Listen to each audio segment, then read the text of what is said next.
और 15 दिन में उनको जंगल राज झलकने लगा। मैं समझता हूँ कि दृष्टि दोष है, उनका कोई दोष नहीं। पूरी पार्टी को ख़त्म करने की साजिश भारतीय जनता पार्टी कर रही थी। अब उनकी चिंता भारतीय जनता पार्टी की यह है कि नीतीश कुमार जब बिहार से निकल गए हैं तो ज़रूर कोई न कोई खेला देश में होगा। बिहार आकर के आपसी मिल्लत में खलल डालना चाहते हैं, उनको किसी भी कीमत पर कामयाब नहीं होने देंगे। भारतीय जनता पार्टी क्या कहती है, क्या करती है, उसको समझने की ज़रूरत है। कोई भी राज्य, कोई भी देश क्राइम फ्री नहीं है,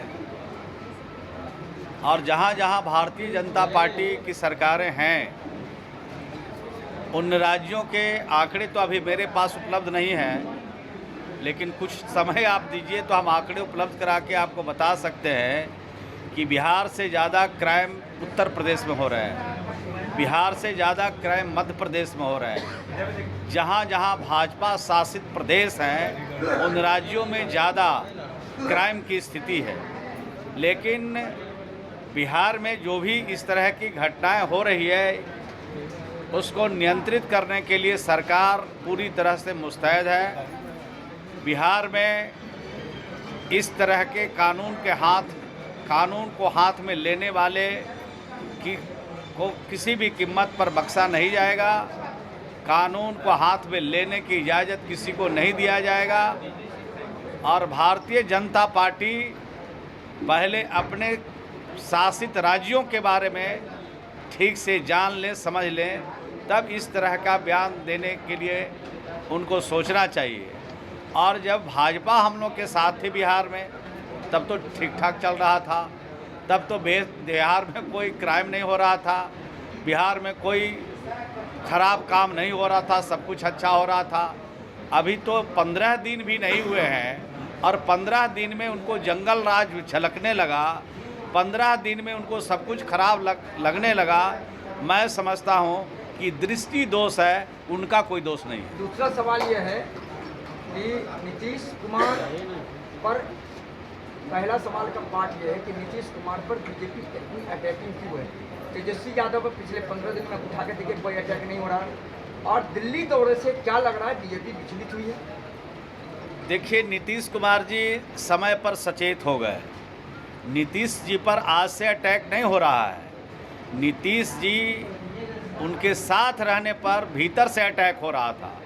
भीतर से नीतीश कुमार जी को खोखला करने का काम हो रहा था, भीतर से कमज़ोर करने का काम हो रहा था जब उनके साथ हम लोग काम कर रहे थे। लेकिन उनको पता चल गया, नीतीश कुमार जी को पता चल गया कि मुझे परेशान करने का, मुझे खोखला करने का, मेरी राजनीतिक हैसियत घटाने का, मेरी पार्टी की वजूद ख़त्म करने का काम भारतीय जनता पार्टी कर रही है और गठबंधन धर्म का पालन नहीं कर रही है।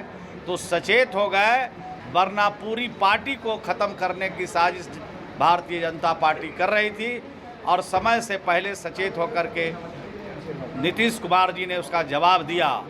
अब उनकी चिंता भारतीय जनता पार्टी की यह है कि नीतीश कुमार जब बिहार से निकल गए हैं तो ज़रूर कोई न कोई खेला देश में होगा।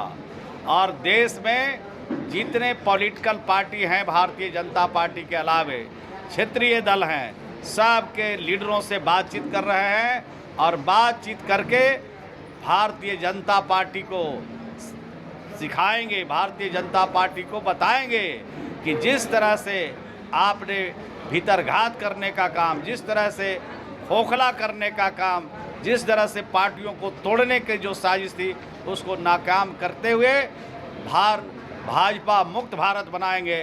भाजपा मुक्त सभी जहाँ जहाँ प्रदेश में उनकी सरकारें हैं, वहाँ पर भाजपा मुक्त करके, वहाँ पर क्षेत्रीय पार्टी हो चाहे राष्ट्रीय पार्टी हो, सबको जोड़ करके उनको हटाने का काम करें। आज से कांग्रेस भारत जोड़ो आंदोलन शुरू कर रही है सर, उसको क्या कहना है सर? बहुत अच्छी बात है, ये तो होना चाहिए। जो इनका कारनामा है, जो इनका काम है, वो सब जगह पूरा प्रचार प्रसार होना चाहिए, प्रचारित करना चाहिए, जनता को बताना चाहिए कि ये जो है न रोज़गार दे सके लोगों को, न महंगाई कम कर सके लोगों को। अब तो भारत का संविधान खतरे में है, भारत की संस्कृति खतरे में है, भारत की सभ्यता खतरे में है और देश में अराजकता की स्थिति है। इसे बचाने के लिए जो कांग्रेस के नेताओं के द्वारा पहल किया जा रहा है बिल्कुल सही कदम है, उनका स्वागत करते हैं। सीमांचल दौरा हो रहा है अमित शाह का। सीमांचल दौरा हो रहा है, उसके बारे में हमसे ज़्यादा आप जानते हैं। कहीं पर निगाहें और कहीं पर निशाना है।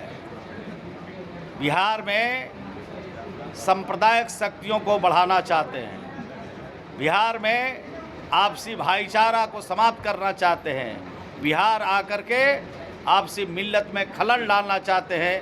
उनको किसी भी कीमत पर कामयाब नहीं होने देंगे और सिर्फ हम नहीं, बिहार की अमन प्रस्त जनता उनको मुंहतोड़ जवाब देगी और आने वाले हर चुनौतियों का जवाब बिहार की जनता देगी।